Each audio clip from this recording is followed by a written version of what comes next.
ሳንዘላዝል ገደለኝ ያለች ዮርዲ እውነቷን እኮ ነው እንዴ። ዛሬማ ሜሉዬ መልበስ ነበር ብለሽ ነው የወጣሽው እርግጠኛ ነኝ። እኔ የምለው ናይት ክለብ ላይ እንደዚህ የራቁት መንፈስ ግዴታ ነው ተብሏል እንዴ? ተብሏል እንዳልተባለ ማረጋገጫ አንድ እህቴ አለች ኤዱ እዩዋት እስኪ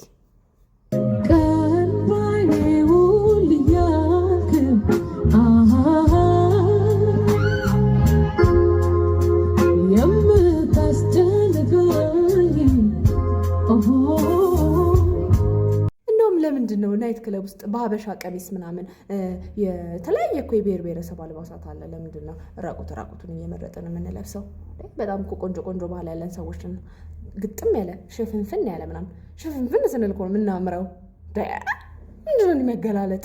ይገባኛል። ልፋታችሁ፣ ጥረታችሁ፣ ግረታችሁ ምናምን ለሙያችሁ ያላችሁ ክብር፣ ችሎታችሁ፣ ተሰጧችሁ ምናምን፣ ግን በዛ ላይ ትንሽ ያለባበስ ጨዋነት ቢኖረው በጣም መልካም ነው ባይነኝ። ይሄ ሀሳቤ ከፍቅር እንጂ ከጥላቻ ወይም ከቅናት አይደለም። አንዳንድ ሰዎች ቀንታች ነው ምናምን እያላችሁ ምንጽፉ ሰዎች አላችሁ። ስነ ስርዓታችሁን ያዙ ነው ያልቀና። ሃይ